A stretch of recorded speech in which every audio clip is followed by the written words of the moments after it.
So I'm at the Mason's Arms for today's masterclass, set in the corn market in the charming historic town of Louth on the edge of the Lincolnshire Wolds.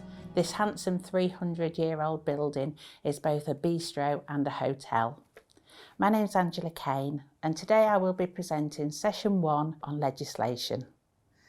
So session 1 will cover description of goods and services, online reviews, pricing displays, payment terms, refunds and cancellations. So unfair trading practices. What's that all about?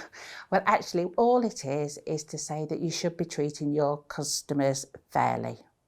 So the law sets out a range of commercial practices that are unfair if they cause a customer to make a different decision from one that they would normally take. So basically, you must not mislead consumers, and this includes both acting or failing to act. You must not act aggressively, and this includes coercion or undue influence. So the very start of this is get your descriptions correct. So as long as your descriptions are accurate, the descriptions of your goods and services are accurate and don't contain any false information, you're going to be fine. If you advertised your business as being 5 minutes away from the beach, and in actual fact it was half an hour away from the beach, then that would be a misleading statement. So what do you have to tell customers? Well, really, in order to make an informed sort of decision, customers need to know all the relevant information. So that could be the quality of the accommodation, the amenities or the services that are available, the location of the premises, and you should really be disclosing any negative information. So if you've got some building work or refurbishment underway at the moment, then you should be letting your customers know that before they make the booking, because that could be disruptive to their stay. And care also needs to be taken when describing food and drink on menus. So if you're advertising a champagne breakfast and actually you're serving Prosecco instead of champagne, again, that would be misleading. So the law outlines 31 banned practices, and this also includes any false endorsements, authorisations or claims of membership of trade associations. So if you was to display an incorrect Visit England star rating or an outdated tourist board rating, such as the Crown or the Diamond classification, then again, this could be regarded as misleading and it would actually be illegal. So online reviews and endorsements are really important to businesses. And if your website allows customers to post reviews, you should not present them reviews in a way that is misleading to your customers.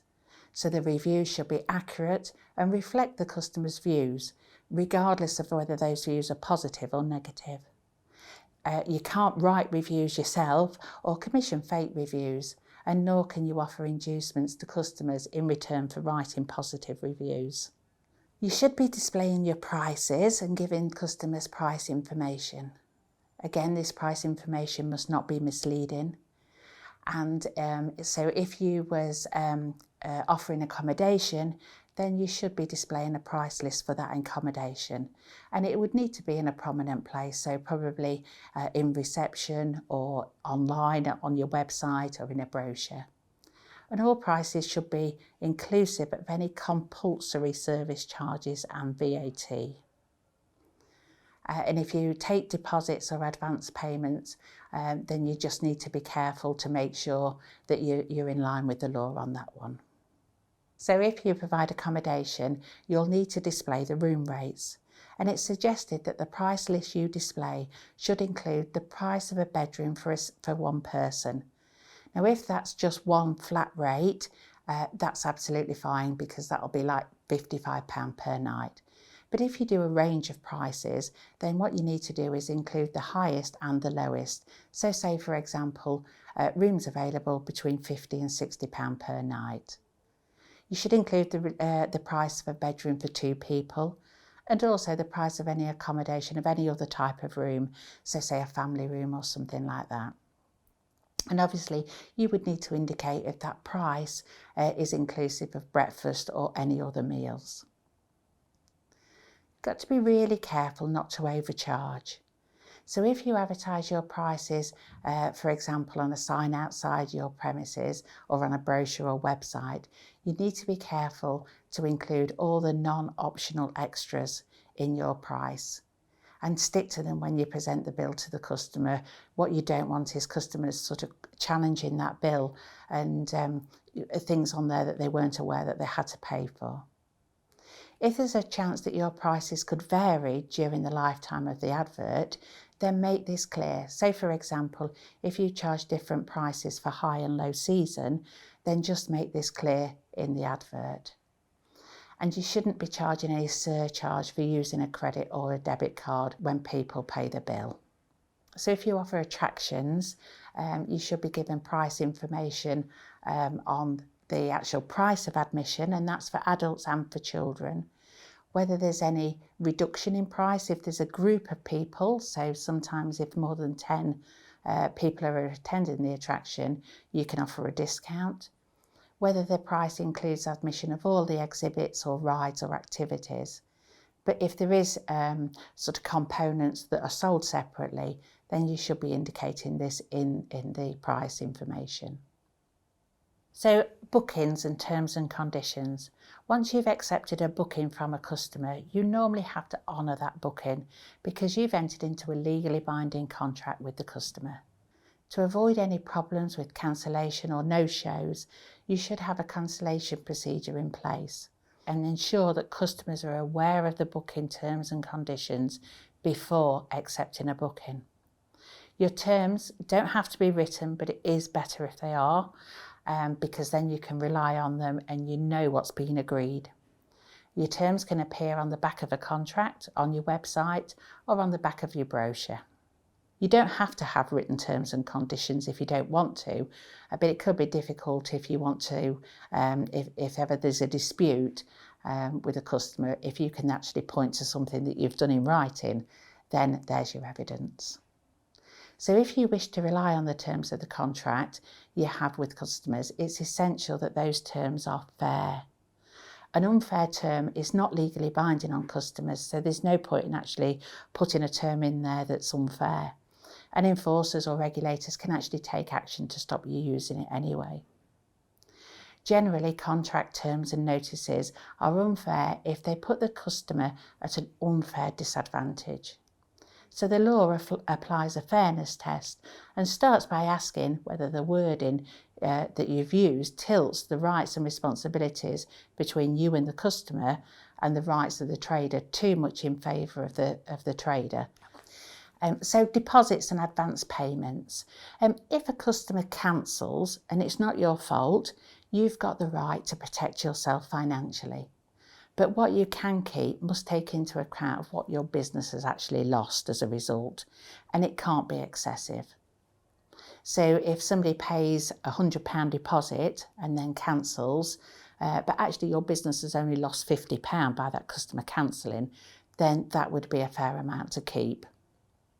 A term saying no refunds is available under any circumstances is likely to be unfair and really should be avoided at any cost.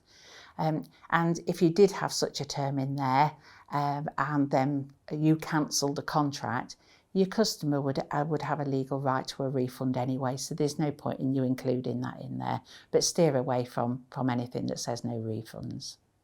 So cancelling a contract, when and how can you do this?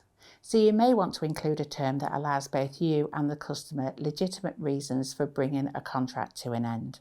Any term allowing you to cancel the contract whenever you like is likely to be considered unfair, even if you provide a refund of any deposit paid. Your term should not give your business excessive rights to cancel a contract, and your customer should not be unduly restricted should they wish to do the same. Selling tickets. So if you sell tickets for entry or for events, you must provide full and clear information. So include any terms and conditions associated with that ticket, what the ticket entitles the customer to, any opening hours, and whether the ticket's valid on one day or can be used on any day. If the ticket is to be used for an event, then list the timing of that event, the location, and if it's seating, the seating number. If you have a dispute with a customer, and I really hope you never do, obviously the first course of action is for you to try and negotiate a resolution that's acceptable to both yourself and the customer. But if you have a dispute with a customer that you're unable to resolve, so you've reached a stalemate, you just can't resolve it at all, what you must do then is provide the customer with the name and website address of a certified alternative dispute resolution provider, an ADR provider. And also you need to indicate whether you're willing to use this ADR provider to settle the dispute. An ADR provider is an individual or an organisation who will actually intervene in the dispute, and what they'll do is they'll listen to both sides and then they'll make a decision based on that.